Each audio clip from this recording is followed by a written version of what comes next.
마태복음 3장 1절부터 12절까지 보시겠습니다. 마태복음 3장 1절부터 12절까지 보십니다. 그때에 침례 요한이 이르러 유대 광야에서 전파하여 가로되 회개하라 천국이 가까웠느니라 하였으니 저는 선지자 이사야로 말씀하신 자라 일렀으되 광야에 외치는 자의 소리가 있어 가로되 너희는 주의 길을 예비하라 그의 첩경을 평탄케 하라 하였느니라. 이 요한은 약대 토롯을 입고 허리에 가죽띠를 띠고 음식은 메뚜기와 석청이었더라. 이때에 예루살렘과 온 유대와 요단강 사방에서 다 그에게 나와 자기들의 죄를 자복하고 요단강에서 그에게 침례를 받더니 요한이 많은 바리새인과 사두개인이 침례 베푸는데 오는 것을 보고 이르되 독사의 자식들아 누가 너희를 가르쳐 임박한 진노를 피하라 하더냐. 그러므로 회개에 합당한 열매를 맺고 속으로 아브라함이 우리 조상이라고 생각지 말라. 내가 너희에게 이르노니 하나님이 능히 이 돌들로도 아브라함의 자손이 되게 하시리라. 이미 도끼가 나무 뿌리에 놓였으니 좋은 열매 맺지 아니하는 나무마다 지켜 불에 던지우리라. 나는 너희로 회개케 하기 위하여 물로 침례를 주거니와 내 뒤에 오신 이는 나보다 능력이 많으시니 나는 그의 신을 들기도 감당치 못하겠노라. 그는 성령과 불로 너희에게 침례를 주실 것이요 손에 키를 들고 자기의 타작마당을 정하게 하사 알곡은 모아 곡간에 들이고 쭉정이는 꺼지지 않는 불에 태우시리라. 아멘. 오늘 설교 제목은 쭉정이 신자는 지옥불에 들어간다 라는 제목으로 말씀을 드립니다. 하나님은 농부이시다 라고 주님께서 비유로 말씀을 요한복음 15장 1절에서 말씀을 하십니다. 나는 참 포도나무요 내 아버지는 농부라 이렇게 말씀하셨어요. 그러니까 하나님은 농부로 비유를 하셨는데 그 농부로 비유하신 것은 이제 농부는 이제 그 농사를 하는 자가 농부죠. 예수님을 세상에 보내신 것은 이 세상 밭을 핏값 주고 사셔가지고 이제 씨를 뿌려서 이제 추수 때에 알곡을 거두시기 위해서 이제 농부로 이렇게 비유를 하십니다. 지금 세상은 여러 가지 이 난리와 난리의 소문을 듣고 있습니다. 지금도 계속해서 코로나19라는 전염병으로 인해서 난리를 당하고 있는 이 시국에 또 이제 그 홍수가 나가지고 중국은 엄청난 이재민이 생겼어요. 우리나라도 지금 계속해서 오랜 기간의 장마를 통해서 물난리가 많이 났습니다. 전염병이라는 난리, 홍수라는 난리, 이런 처처에서 난리의 소문을 듣는 이때에 주님이 이미 말씀하신 대로 너희가 마지막 때에 난리와 난리의 소문을 들을 것이고 처처에서 전쟁 소식도 있을 거고 기근과 지진과 여러 가지 재난의 소식이 있지만은 그때가 아직은 이제 마지막은 아니고 재난의 시작이다. 끝이다. 끝의 시작이 온다라고 이렇게 마태복음 24장 6절 7절에서 이렇게 말씀을 합니다. 6절에서 마태복음 24장 6절에서 난리야 난리 소문을 듣겠으나 너희는 삼가 불안해하지 말라. 이런 일이 있어야 될 것은 아직 아니니라. 민족이 민족을 나라가 나라를 대적하여 일어나겠고 처처의 기근과 전염병과 지진이 있으리니 이 모든 것이 재난의 시작이니라. 이런 말씀을 하셨어요. 우리는 세상을 살아가는 동안에 여러 가지 난리의 소문도 듣고 그 난리를 통하여서 구제도 해야 되고 어떤 자는 구조도 해야 되지만 신앙생활은 구원을 준비하는 생활이 신앙생활이라는 것을 늘 기억을 하시길 바랍니다.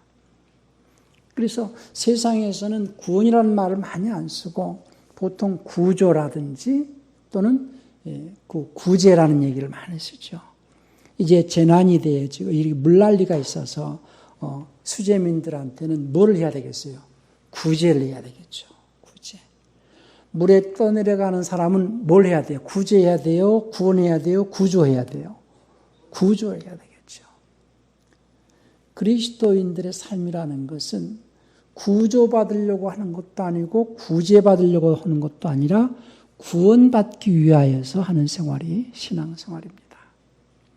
사람들은 세상을 살아가면서 누구나 계산을 합니다. 어린아이도 계산을 하고, 계산을 할 때에 급한 마음으로 하는 자는, 마음이 급하고 뭔가 그 상황이 급박하게 돌아갈 때는 멀리 볼 수가 없으니까 급한 마음에서 가까이 있는 것을 대상으로 계산을 하기도 하죠.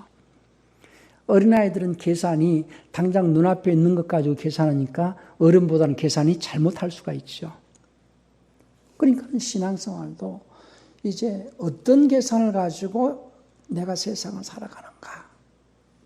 우리는 멀리 보고 가장 급하고 가장 중요한 것이 무엇인가. 내게 당면한 일 가운데서 가장 급한 문제와 가장 중요한 문제가 무엇인가. 세상을 살아가는 동안에는 우선순위라는 게 있잖아요. 우선순위, 우선해야 할 일. 우선해야 할 일은 가장 중요한 것부터, 또 가장 급한 것부터 해야 되겠죠. 그러면 우리는 구제가 급하냐, 구조가 급하냐, 구원이 급하냐. 가장 중요한 것이 또 무엇이냐. 가장 중요한 것은 구원 문제이기 때문에 우리는 이런 난리통에서도 우리는 구원을 이루어 가기 위하여서 오늘도 하나님의 부르심 가운데서 우리는 예배를 합니다. 물난리가 나고 어떤 전염병의 난리가 있어도 우리가 중요하게 여기는 것은 구원 문제가 중요하기 때문에 우리는 이 구원 문제를 가장 중요하고 우선순위에 두기 때문에 어떤 환경에서든 전염병이 이렇게 창궐을 하고 또 물난리가 났어도 우리는 예배를 중시하고 신앙생활을 가장 우선하는 생활이 우리의 삶이라는 것을 기억을 하시기를 바랍니다. 많은 그리스도인들이 구원 문제에 대해서 너무 소홀히 생각을 하고 있기 때문에 이미 구원은 받은 것으로 착각을 합니다. 예수님께서 십자가에 죽으신 것이 우리의 구원 문제인데 그 우리라는 것은 믿는 자들만을 대상으로 말하는 우리가 아니고 모든 인류를 대상으로 하는 우리, 모든 인류를 대상으로 예수님의 십자가 사건은 마귀로부터 구원을 해 주셨어요. 그것을 믿는 자들이 이제는 하나님의 말씀에 순종의 삶을 살아냄으로써 구원을 이루어가는 이 삶, 이 구원을 완성을 해야 되는 삶. 그러니까는 마귀로부터 구원하신 것은 예수님의 순전한 공로로서 완전하게 이루어졌고 마귀로부터 구원받은 자가 이제 영생에 들어가는 이 구원 문제, 하나님의 아들로 부활해서 영생에 들어가는 이 구원 문제는 이루어가는 과정이라는 것을 우리는 잊지 않으셔야 됩니다. 그래서 구원을 받았다라는 말도 있지만은 구원을 이루어가라 하는 말이 있어요. 그래서 구원은 양면이죠. 예수님의 십자가 사건으로서 모든 인류는 구원을 받았다. 그 사실을 믿는 자들은 이제부터 하나님께서 주시는 그 믿음으로 곧 하나님의 말씀에 순종함으로써 구원을 이루어감으로써 구원을 이루어내라 하는 신앙인의 삶.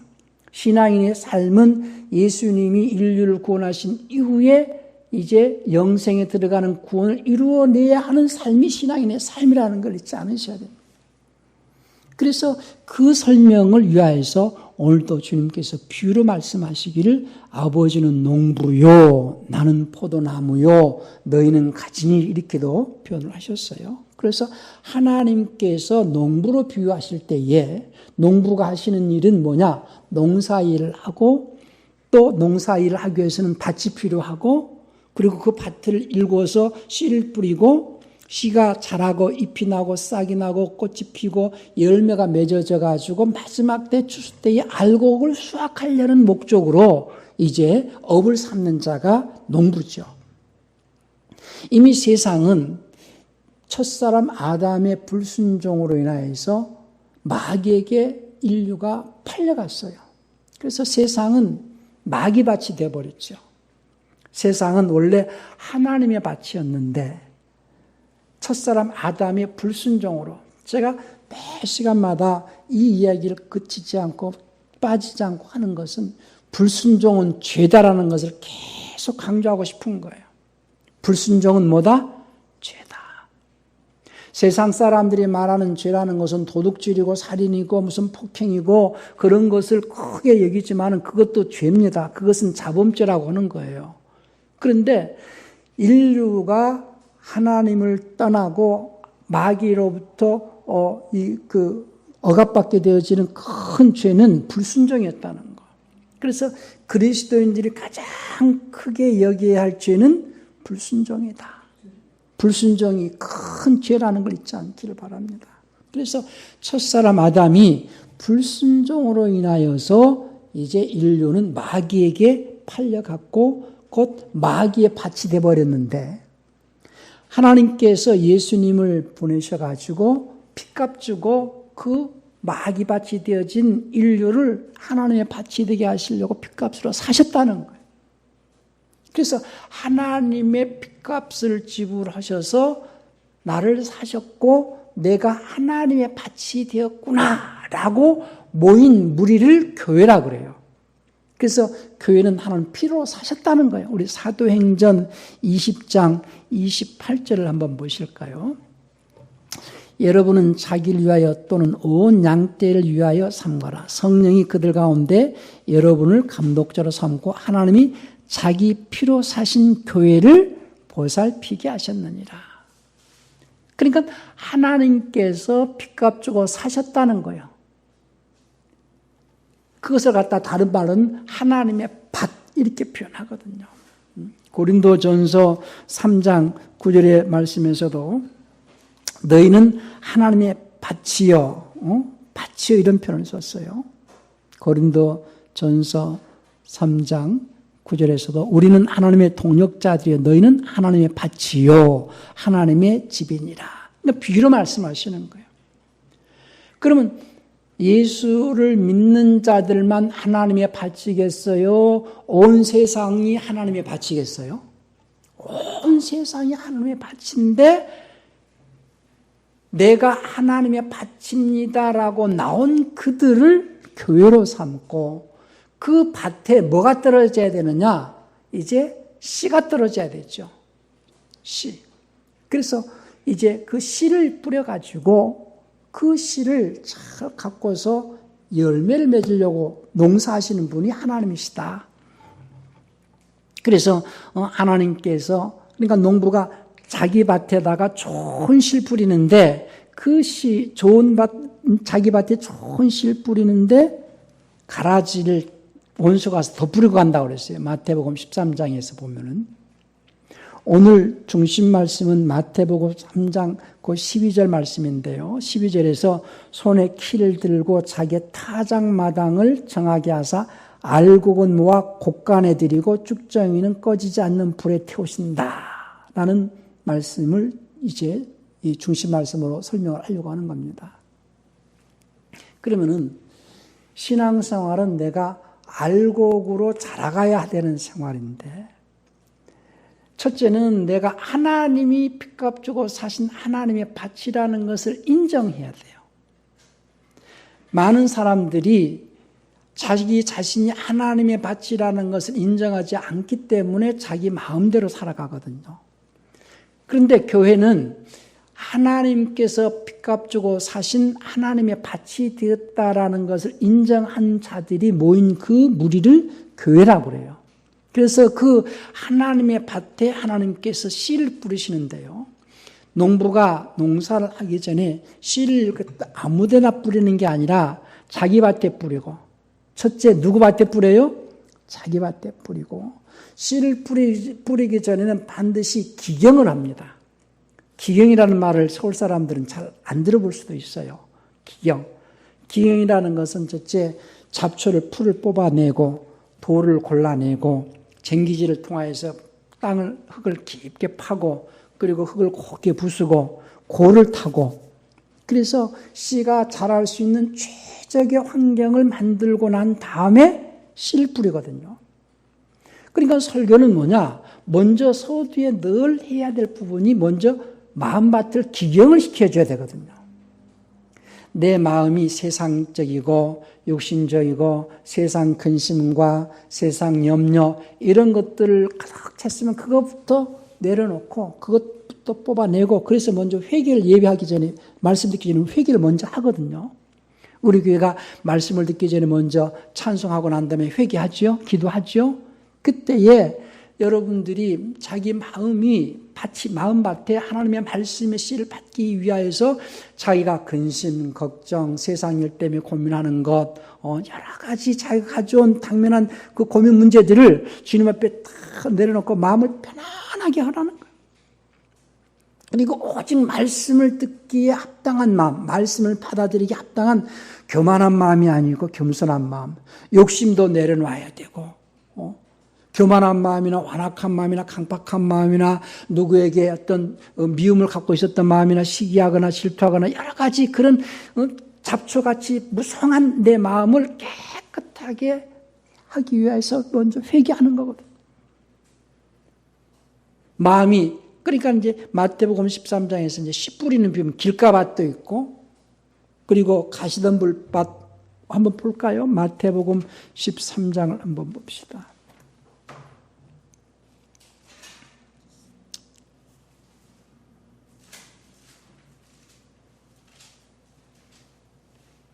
(4절) 13장 4절부터 볼까요? 3절부터 예수께서 비유로 여러 가지를 저에게 말씀하여 가라사대 씨 뿌리는 자가 뿌리러 나가서 뿌릴새 더러는 길가에 떨어지매 새들이 와서 먹어버렸고 더러는 흙이 얇은 돌밭에 떨어지며 흙이 깊지 아니하므로 곧 싹이 나오나 해가 돋은 후에 타져서 뿌리가 없으므로 말랐고 더러는 가시들 위에 떨어지며 가시가 자라서 기운을 막았고 더러는 좋은 땅에 떨어지며 혹 100배 혹 60배 혹 30배의 결실하였느니라. 귀 있는 자는 들으라 하시니라. 그러시면서 이제 이걸 해석을 해 주시는데요. 18절을 또 보십시다. 13장 18. 그런즉 씨 뿌리는 비유를 들으라. 아무나 천국 말씀을 듣고 깨닫지 못할 때는 악한 자가 와서 듣고 그 마음이 뿌리운 것을 빼앗나니 이는 곧 길가에 뿌리운 자요. 그러니까 길가밭, 여러분들의 마음밭이 길가밭이 되면 안 되겠죠. 길가밭은 어떤 밭이냐? 말씀을 듣고 깨닫지 못할 때는 악한 자가 와서 그 마음이 뿌린 것을 빼앗나니 이는 곧 길가에 뿌리운 자예요. 말씀을 듣고 깨달으려고 애를 쓰라는 거예요. 그런데 육신의 고깃덩어리는 이 교회당 안에 앉아있지만 생각이 다른 데가 있어. 집중을 하지 않아. 집에 가스불을 갖다가 잠그고 왔나? 물을 틀어놓고 왔나? 전기는 켜놓고 왔나? 세상 걱정이 그러지 말고 그냥 집중을 하셔서 말씀을 듣고 깨달으려고 애를 써야 된다는. 그렇지 않으면 말씀을 빼앗는 자가 있다. 예배에 말씀을 들을 때는 말씀이 집중하고 들어야 되는데 마음이 다른 생각으로 채워져 있으면 원수가 그 말씀을 듣지 못하고 깨닫지 못할 때는 뺏어간다. 여기 길가밭이라는 거예요. 두 번째 20절에 봅시다. 돌밭에 뿌렸다는 것은 말씀을 듣고 즉시 기쁨으로 받되 그 속에 뿌리가 없어 잠시 견디다가 말씀을 인하여 환난이나 핍박이 일어날 때는 곧 넘어지는 자요. 여기에 무슨 밭이에요? 돌밭에, 돌짝밭. 말씀을 들을 때에는 기쁨이 있고 예배 시간은 뭔가 이렇게 감사도 있고 하는데 딱 생활 속에 당면해 보니까 근심이나 세상 일에 염려가 있다는 거예요. 환난이나 핍박이 일어날 때는 곧 넘어지는 자요. 그 말씀대로 안 산다는 거죠. 요건 무슨 밭이에요? 돌짝밭. 자, 그 다음에 22절에서 가시떨기에 뿌리었다는 것은 말씀을 들으나 세상의 염려와 재리의 유혹에 말씀이 막혀 결실치 못하는 자요. 그러니까 말씀을 듣고 깨달았는데 그 말씀대로 살려고 보니까는 경제적인 문제와 여러 가지 세상에 어떤 유혹이 있어. 그래서 말씀을 붙잡고 그 말씀대로 행해야 되는데 세상 유혹과 세상의 경제와 세상 것으로 자꾸 마음을 뺏겨가지고 그 말씀대로 행하지 못하는 여자는 어떤 자예요? 가시떨기에 뿌렸다는 자예요. 자, 여러분들 가운데 나는 길가밭인가, 돌짝밭인가, 가시덤불밭인가, 아니면은 좋은 땅에 뿌렸다는 것은 말씀을 듣고 깨닫는 자니 결실하여, 여기서 그냥 마태복음 13장 23절에는 그냥 말씀을 듣고 깨달음으로써 결실하는 게 아니거든요. 자, 누가복음 8장 15절을 한번 볼까요? 누가복음 8장 15절에도 이제 좋은 밭에 대해서 얘기를 하는데요. 8장 15절은 좋은 땅에 있다는 것은 착하고 좋은 마음으로 말씀을 듣고, 여기서 듣는다는 깨달았다는 거예요. 깨닫고 지키어 인내로 결실하는 자, 이게 좋은 밭이라는 거예요. 말씀을 듣고 깨달아가지고 그 깨달은 말씀대로 지켰다는 거예요. 행동을 했다는 거예요. 그 말씀을 듣고 깨달아서 행함으로써 행하는데 여러 가지 어려움이 있지만 인내로 결실하는 자, 이게 무슨 밭이에요? 좋은 밭. 자, 자기 자신이 나는 길가밭이 돼야 되겠습니까? 아니면은 돌짝밭이 돼야 되겠습니까? 아니면은 가시덤불밭이 돼야 되겠습니까? 아니면은 좋은 밭이 돼야 되겠습니까? 그러니까 처음부터 말씀 듣기 전에 나는 좋은 밭이 되리라. 어떠한 환경에서도 내가 오늘 말씀을 잘 듣고 깨달아서 지켜가지고 어려움이 있어도 인내로 결실하리라 하는 마음으로 예배를 드리시고 말씀을 들으셔야 됩니다. 그러니까 신앙인의 자세가 가장 중요한 것은 첫째, 자기 밭이 중요한 거예요. 밭도 중요하고 그 다음에 이제 씨가 중요하거든요. 아무리 좋은 밭이어도 나쁜 씨가 뿌려지면 안 되잖아요. 그래서 열매라는 것은 아주 알곡, 좋은 열매는요, 밭이 좋고 씨가 좋아야 돼요. 좋은 밭에 좋은 씨가 뿌려져야 되거든요. 그러니까 좋은 밭을 만드는 건 나 자신이에요. 내 마음이 어떤 밭으로 하나님 앞에 씨를 받을 것이냐.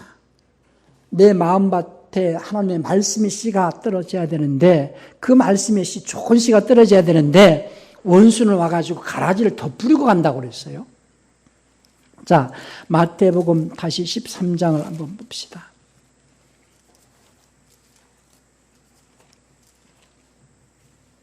24절부터 한번 볼까요? 마태복음 13장 24절. 예수께서 그들 앞에 또 비유를 베풀어 가라사대 천국은 좋은 씨를 제 밭에 뿌린 사람 같으니 그랬어요. 씨는 남의 밭에 뿌려요? 자기 밭에 뿌려요? 남의 밭에 뿌리는 농부는 없을 거예요. 그러니까 하나님은 농부신데 하나님께서 씨를 뿌리실 때에 하나님의 밭에 뿌리게 되어 있어요. 마귀의 밭에 뿌리지 않습니다. 그런데 세상은 첫사람 아담의 불순종으로 마귀밭이 되어버렸잖아요. 그 마귀밭을 하나님께서 핏값 주고 사셨어요. 그래서 하나님의 밭이 되게 했어요. 그래서 이제부터 내가 하나님의 밭입니다라고 고백하고 나온 그들을 교회라고 하죠. 그래서 말씀의 씨는 어디에 뿌려져요? 하나님의 밭, 곧 교회에 뿌려진다는 거예요. 그 교회에 하나님의 말씀의 씨를 뿌리는데, 좋은 씨를 뿌리는데, 나중에 농부들이 와서, 그 종들이 와서 봤더니, 가라지. 자, 25절 볼까요? 사람들이 잘 때 그 원수가 와서 곡식 가운데 가라지를 덧뿌리고 갔더니, 그 원수는 누구겠어요? 마귀겠죠. 언제? 잘 때에. 가끔 제가 강의하면서 질문을 합니다. 이 가라지를 원수가 뿌리는데 언제 뿌립니까? 그럴 때 밤에 뿌린대. 그래서 제가 밤에만 잡니까? 그랬어요. 분명히 성경은 뭐 언제 뿌린다고 그랬어요? 잘 때에. 잘 때에. 밤에 뿌리는 게 아니라 낮에도 뿌릴 수 있어요. 잘 때, 깨어있지 못할 때에. 우리의 신앙인은요, 늘 깨어있어야 됩니다. 내 마음에 가라지가 더 뿌려지지 않도록 늘 깨어있도록 그렇게 해야 됩니다. 그래서 싹이 나고 결실할 때 가라지도 보이거늘 집주인이 종들이 와서 말하되 주의 밭에 좋은 실 심지 아니하였나이까? 그러면 가라지가 어디서 생겼나이까? 주인이 가로되 원수가 이렇게 하였구나. 종들이 말하되 그럼 우리가 가서 이것을 뽑기를 원하시나이까? 주인이 가로되 가만두라. 가라지를 뽑다가 곡식까지 뽑을까 염려하노라. 둘 다 추수 때까지 함께 자라게 두어라. 추수 때 내가 추수꾼들에게 말하기를 가라지는 먼저 거두어 불사르게 단으로 묶고 곡식은 모아 내 곡간에 넣으라 하리라. 여기서 중요한 건 뭐냐면요. 많은 그리스도인들이 알곡과 쭉정이 얘기와 곡식과 가라지 얘기를 잘 구별을 못하는 것 같더라는 얘기예요. 오늘 중심 말씀인 마태복음 3장 12절에서 말씀은 알곡과 쭉정이 얘기고 마태복음 13장 얘기는 곡식과 가라지 얘기거든요. 곡식과 가라지. 그래서 똑같이 알곡은 모아 어디에 드리고? 곡간에 드리고 쭉정이는 꺼지지 않는 불에 태우시리라 할 때 그 불은 어디를 말해요? 지옥을 말하거든요. 지옥불에 던져 넣는다는 거예요. 그런데 마태복음 13장에서는 또 곡식은 모아 곡간에 넣어라. 가라지는 불사르게 두고 그랬죠. 그래서 이것이 구별이 되어져야 된다는 거예요. 곡간과 곶간, 곡, 기역자, 곡간과 곶간. 지금 농사를 안 해보신 분들은 곡간과 곶간의 차이를 이 분별을 잘 않는 것 같아요. 못 하시는 것 같아요. 물론 헬라어는 단어가 같아요.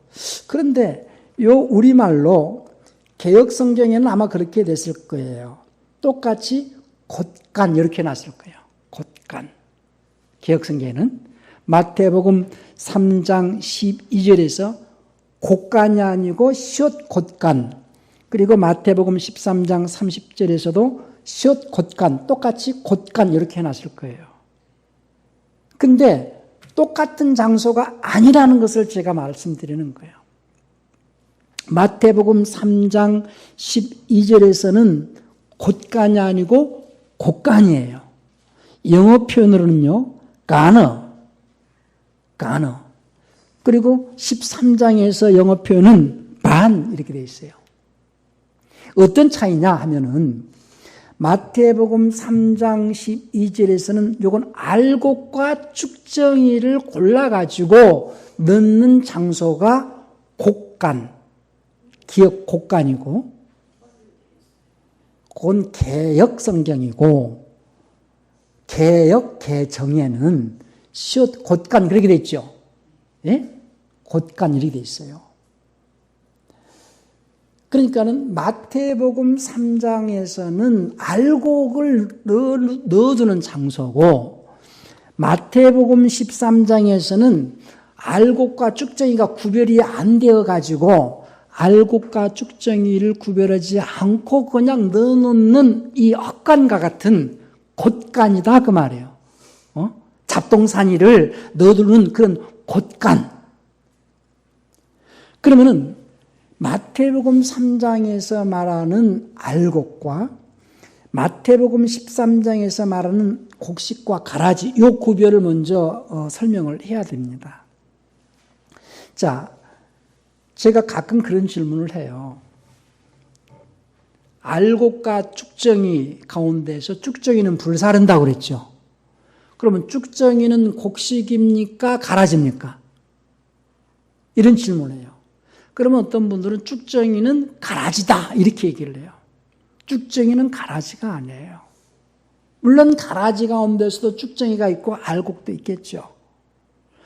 우리가 농사를 하는 농부들은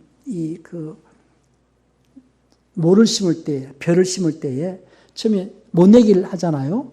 벼를 심을 때에 그때 당시에는 벼와 피가 비슷하기 때문에 구별을 잘 못해요. 서울 사람들은. 이게 자라가면 그 피가 나중에 자라 피도 알맹이가 맺혀요. 우리 어렸을 때에 가끔 그런 말을 하는 걸 들었어요. 너는 피죽도 못 먹었냐? 얼굴에 이렇게 노랬냐? 우리 이 연배 사람들은 어렸을 때에 참 많이 굶기도 했거든요. 그러니까는 많이 굶으니까 이제 황달이 오고 얼굴이 노랗게 뜨고 그러면은 피죽도 못 먹었냐 그런 말을 써요. 논에서 함께 벼와 자란 그 피가 이렇게 열매 맺어가지고 아주 굉장히 조같이 적죠. 그런 피죽. 근데 그게 벼하고 같이 자라면 벼의 양분을 빨아먹기 때문에 농부가 모내기 하고 난 다음에 계속 피를 뽑아줘야 되거든요. 그걸 다른 말로는 밀밭에는 가라지고 벼밭에는 피예요. 근데 그 어린 모였을 때는 이게 구별이 잘 안 되거든요. 이게 밀밭의 가라지가 밀의 뿌리를 이렇게 휘감고 있기 때문에 뽑다가 같이 뽑힐 수가 있어요. 그러니까 주님께서 가라지 뽑다가 밀도 같이 뽑힐까봐 그만둬라. 그러니까 마태복음 13장에서는 곡식과 가라지를 설명하고 있어요. 곡식과 가라지. 그래서 가라지는 단으로 묶어서 불사르고, 예? 단으로 묶어서 불사르고, 곡식은 모아가지고 일단 어디로 들여놓는다고요? 곡간에 들여놨다가 곡간에 들여놓은 그 곡식을 이제 풍구질이라고 그러죠. 키질이라고 하기도 하고 바람에 이렇게 쭉정이를 골라내는 거예요. 이렇게 바람이 세게 부는 날은 이렇게 날리기도 하고 요즘이야 정미소에서 다 하겠지만은 옛날에는 그 풍구질을 해가지고 알곡과 쭉정이를 골라내요. 그러니까 그 알곡과 쭉정이를 골라낼 때에 같이 섞어져 있을 때는 그때는 곡식이라도 같이 섞어져 있거든요. 그 곡식 가운데에서 알곡과 쭉정이를 골라낸다는 거예요. 그래서 마태복음 3장에서는 알곡과 쭉정이를 골라내는 것이고 마태복음 13장에서는 곡식과 가라지를 골라내는 거예요. 무슨 말씀인지 이해가 되셨습니까? 곡식과 가라지는 단으로 묶어서 불사른다는 것도 지옥으로 들어가는 거예요. 그러면 곡식이라고 다 천국 가느냐? 아니요. 곡식 가운데 뭐가 또 지옥으로 들어간다고요? 쭉정이는 또 지옥 간다는 거예요. 쭉정이는. 그러니까 중요한 게 뭐냐면은 그리스도인들이 지금 곡식은 좋은 씨잖아요. 좋은 씨. 가라지는 나쁜 씨, 쉽게 해서 마귀의 자식들을 말하는 거고, 그러면은 좋은 씨를 뿌리는 예수님께서 아버지는 농부요 할 때에 아버지는 농부요, 농부가 자기 밭에다가 좋은 씨를 뿌리는데 그 좋은 씨를 뿌리러 오신 분이 예수님이거든요. 예수님이 오신 것은 첫 번째 마귀밭을 하나님의 밭으로 사시기 위해서 십자가에서 죽으셨고, 그리고 제자들에게 그 아버지의 말씀 우리에게 주셨거든요. 그걸 뭐예요? 그게 좋은 씨다. 그 말씀대로 행해야 되는데, 인간의 철학이라든지 인간의 어떤 사상이 들어가면 이 가라지가 생기게 되는 거죠.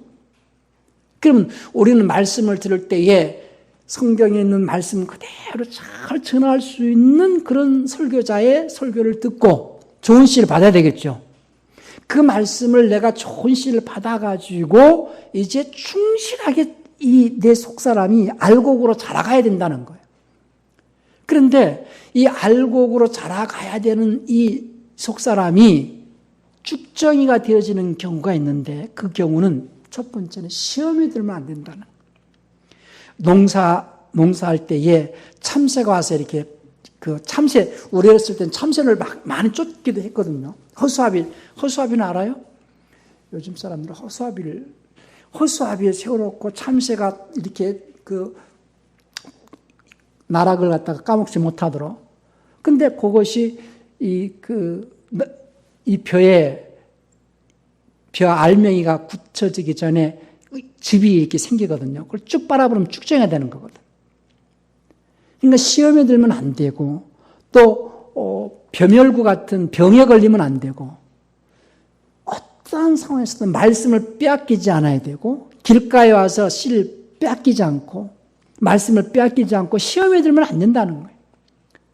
신앙인의 삶 속에서 중요한 것은 나 자신이 알곡으로 자라가야 되는데, 알곡으로 자라가기 위해서는 첫째는 자기가 좋은 밭으로 날마다 기경을 해라. 길가밭이 되지 마라. 돌짝밭이 되지 마라. 가시더불밭이 되지 마라. 그러니까는 농부가 농사할 때 끊임없이 씨 뿌리고도 잡초를 뽑아주고 돌도 골라주고 계속해서 김을 매주거든요. 거름도 주고. 그러니까 항상 자기 마음밭을 길가밭이 되지 않도록 하고 돌짝밭이 되지 않도록 하고 가시덤불밭이 되지 않도록 하면서 또 시험에 들지 않게 하고 말씀을 빼앗기지 않도록, 그렇게 해서 자기 속사람이 알곡으로 자라가야 된다는 거예요. 알곡으로 자라가지 않으면은 마지막 때에 추수를 해가지고 알곡과 쭉정이를 이렇게 골라내는 때가 올 거예요. 그 때가 언제냐 하면은 그리스도의 심판대 앞이라는 걸 잊지 마시기 바랍니다. 그러니까 그리스도의 심판대는 누구라도 다 그 앞에 서게 돼 있어요. 바울도 우리가 다 그리스도의 심판대 앞에 설 거라고 그랬어요. 우리 로마서 10장 14절을 한번 볼까요? 로마서 10장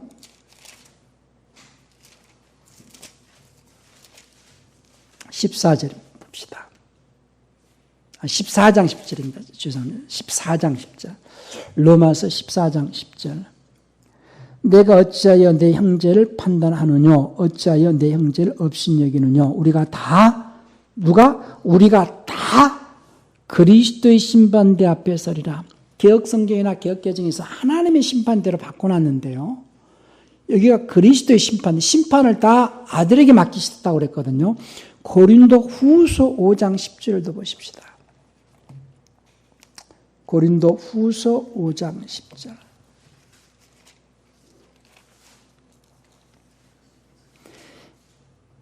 이는 우리가 다 반드시 그리스도의 심판대 앞에 드러나 각각 선악간의 그 몸으로 행한 것을 따라 받으려 함이라. 고린도 후서 5장 10절에서는 그리스도의 심판대로 해놨는데 로마서 14장 10절에서는 하나님의 심판대 이걸 같이 해놔야 되거든요. 그러니까 이런 부분이 오류가 있다는 거예요. 로마서 14장 10절도 그리스도의 심판대요. 고린도 후서 5장 10절도 그리스도의 심판대요.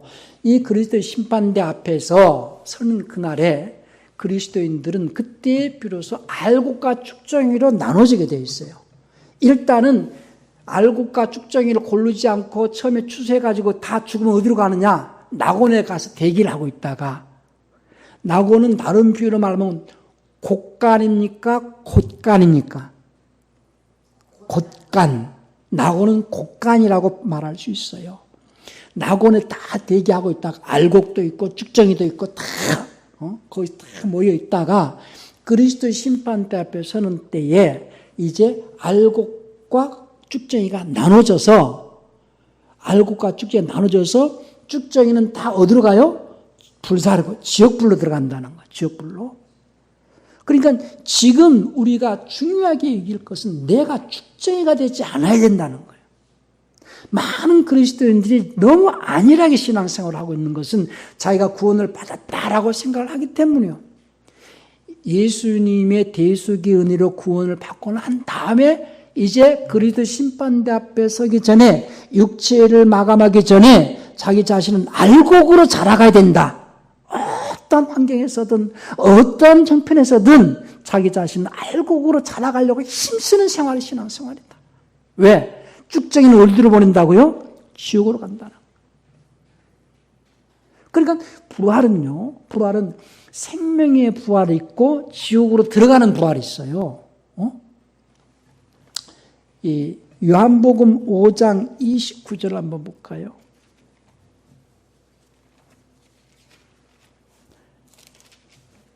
요한복음 5장 29절에서 선한 일을 행한 자는 생명의 부활로, 악한 일을 행한 자는 심판의 부활로 나오리라 할 때 이 심판의 부활이요, Resurrection of Damnation이거든요. 지옥으로 들어갈 부활이다 그 말이에요. 생명으로 들어갈 부활이 있고 지옥으로 들어갈 부활이 있어요. 똑같은 부활은 부활이지만은 어떤 자는 지옥으로 들어가기 위해서 부활을 하고 어떤 자는 천국으로 들어가기 위해서 부활하는 거예요.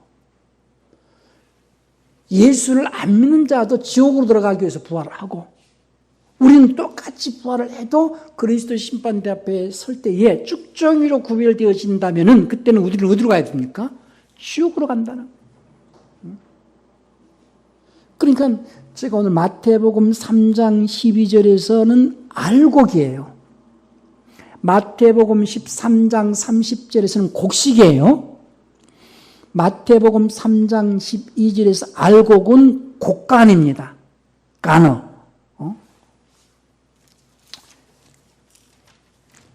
마태복음 13장 30절에서는 곡간은 반, 곡식과 가라지를 구별해가지고 곡식을 넣는데 곡간. 마태복음 3장에서는 알곡과 쭉정이를 구별해가지고 넣는 간어, 곡간. 이 차이를 분명히 이해를 하셔야 됩니다. 그러면 우리가 이 땅에 있는 동안에 해야 할 일이 뭐겠어요? 끊임없이 나는 알곡으로 자라가야 된다. 알곡으로. 자, 농부가 이제 농사를 할 때 첫째는 밭이 필요하지요. 그래서 예수님께서 핏값을 지불해서 하나님의 밭이 되게 했어요. 그래서 우리는 모두가 나는 하나님의 밭입니다 라고 인정하고 나왔어요. 그러면 그 밭이 기경이 되어야 되잖아요. 기경이. 좋은 밭이 되기 위해서는 길가밭이 안 되고 돌짝밭이 안 되고 가시덤불밭이 되지 않고 좋은 밭이 되기 위해서는 이제 내 마음속에 세상 염려, 근시, 재리의 유혹이나 이런 세상적인 마음을 다 뽑아내야 되잖아요. 좋은 밭을 만드는 게 중요합니다. 내가 할 일은 그거예요. 그 다음에 좋은 말씀을 받아들여요. 그러면 그 말씀을 받아들여가지고 열매를 맺어야 되는데 그 열매는 밭의 작품입니까? 씨의 작품입니까? 그러면 어떤 분은 밭의 작품이라고 하기도 하고 어떤 분은 씨의 작품이라고 하기도 하는데 합작품이거든요. 열매는 밭과 씨의 합작품이에요. 밭만 있어서 열매 맺을 수 없고 씨만 있어서 열매 맺을 수 없어요.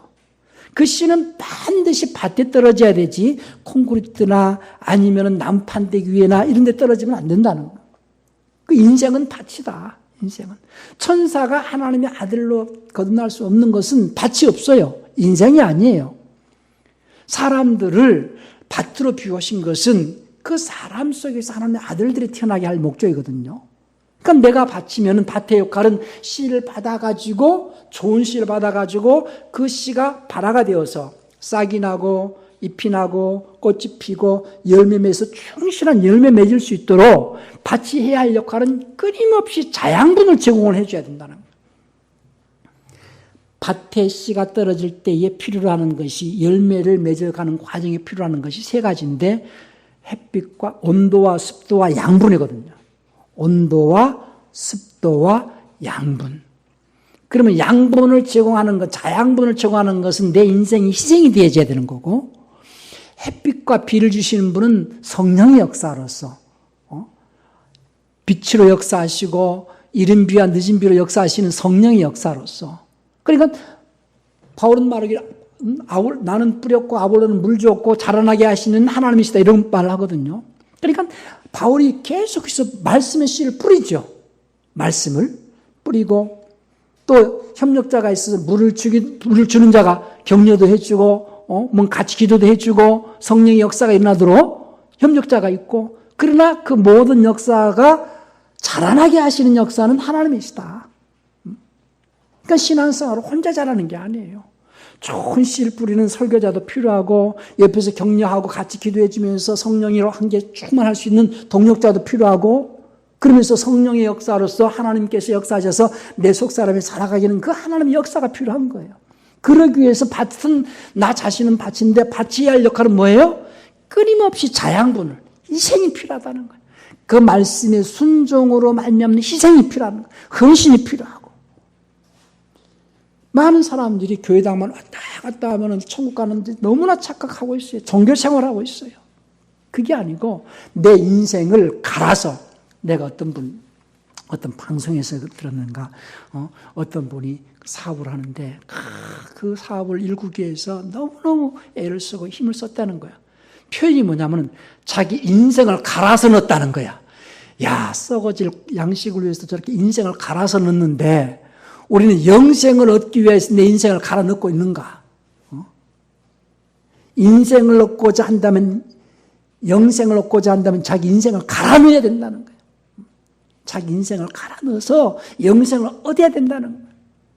제가 가끔 쓰는 표현 중에 하나가 영생은 인생을 심어서 거두는 것이 영생이다. 썩을 것으로, 이 인생은 썩을 거잖아요. 썩을 것으로 심고 썩지 아니할 것으로 우리가 보상받는다는 거예요. 자, 우리 고린도전서 15장도 한번 보십시다. 고린도전서 15장 42절부터 보십시다. 죽은 자의 부활도 이와 같으니 썩을 것으로 심고 썩지 아니할 것으로 다시 살며 욕된 것으로 심고 영광스러운 것으로 다시 살며 약한 것으로 심고 강한 것으로 다시 살며 육의 몸으로 심고 영의 몸으로 다시 사나니 육의 몸이 있은즉 또 영의 몸이 있느니라. 육의 몸은 썩을 거잖아요. 그러니까 인생이라 이 말이에요. 우리는 영생을 얻고자 하는 생활이 신앙생활이에요. 영생을 얻고자 한다면 인생을 심어야 된다는 거예요. 인생을 심어서 영생을 얻으려고 하는 자가 하는 생활이 신앙생활이에요. 그냥 교회당만 왔다리 갔다리 하는 생활이 아니고 자기 인생을 갈아 넣어가지고 영생으로 내가 보상을 받으리라 하는 그런 신앙이 알곡으로 성장할 수 있는 거죠. 알곡이 돼야 되겠어요? 쭉정해야 되겠어요? 우리는 알곡이 돼야 돼요. 가장 중요한 게 뭐겠어요? 내 인생을 어디에다 투자해야 되겠어요? 썩어 없어지는 세상 일 때문에 썩어 없어지는 허망한 것 때문에 자기 인생을 낭비하지 않도록 하시기 바랍니다. 우리는 가끔 그런 얘기를 하잖아요. 어린애가 엉냥하고 세상에 태어날 때는 뭔가 세상을 한 주먹 쥐어먹겠다 주먹 푹 쥐고 세상에 태어나지만은 세상을 떠날 때는 다 쓸데없다고 손을 탁 놓고 허무하다라고 놓고 간다고. 그런데 그리스도인들은 자기 인생을 낭비하지 않고 허무하게 가는 것이 아니라 자기 인생을 하나님 앞에 말씀에 순종으로 심어서 영생으로 보상받고자 하는 생활이 신앙생활입니다. 알곡이 되으셔야지 쭉정이는 어디 간다? 지옥 간다.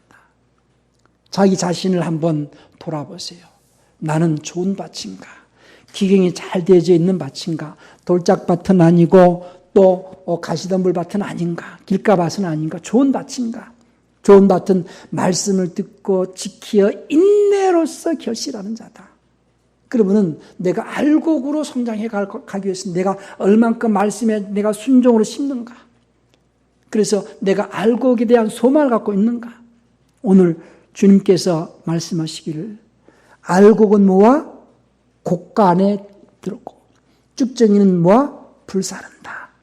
그 쭉정이는 곡식입니다. 가라지가 아닙니다. 곡식이라 할지라도 알곡과 쭉정이가 구별되어져 가지고 쭉정이는 지옥으로 가고 알곡은 천국으로 간다. 곡식과 가라지도 거기에서 곡식은 불사르고 가라지도 불사르고 곡식은 거기는 곶간입니까? 곡간입니까? 곶간이고 알곡은 곡간이고 요 구별을 잘 하셔서 우리 성도들은 좋은 밭이 되어서 자기 자신을 마음밭을 날마다 기경하면서 좋은 밭이 되어서 좋은 말씀으로 무장하고 늘 자기 자신이 알곡으로 자라갈 수 있기를 바랍니다. 그래서 부활 때에 주님 앞에 서는 그리스도의 심판대 앞에 설 때에 알곡으로 인정받아서 영생의 천국으로 들어갈 수 있기를 예수는 축원합니다. 우리 시간 한번 다 같이 통성으로 기도하실 때에 주님 나는 좋은 밭이 되어서 알곡 정도로서 자라가기를 원합니다는 마음으로 통성으로 기도하십시다.